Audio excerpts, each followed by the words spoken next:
What if I told you the US once placed 3 destroyers in one of the most dangerous waterways on Earth, not just to defend themselves, but to bait the enemy? The Strait of Hormuz is no ordinary sea route. It is narrow, tense, and surrounded by threats from every direction. For the US Navy, one of the biggest problems was not a giant warship. It was Iran's small, fast attack boats, often called mosquito boats. These boats move quickly, hide easily, and can strike before disappearing back toward the coast. That makes them difficult to track and even harder to connect to a specific launch point. But the danger did not stop there. Iran also had anti-ship missile systems positioned along its coastline, with some reportedly hidden in hardened sites and underground facilities. So the US had a serious problem. How do you stop an enemy you cannot clearly see? The answer was deception.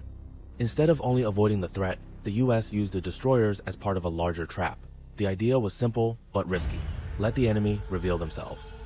As the small boats moved in and began their attack pattern, US surveillance systems were already watching. Radar, aircraft, satellites, and naval sensors worked together to trace where the boats came from and where the command signals were likely coming from. And once the source was identified, the response came fast. Carrier-based fighter jets were launched, air tankers supported the mission from Allied bases, destroyers prepared long-range cruise missiles. Every part of the operation was coordinated to strike back at the source of the threat.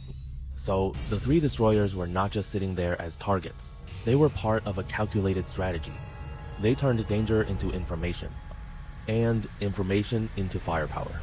Before we continue, make sure you follow and subscribe, because we break down military strategy, history, and power moves in a simple way.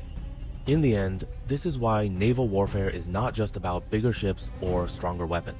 Sometimes the real weapon is patience. Sometimes the strategy is deception. And sometimes the trap only works when the enemy thinks they are the ones attacking.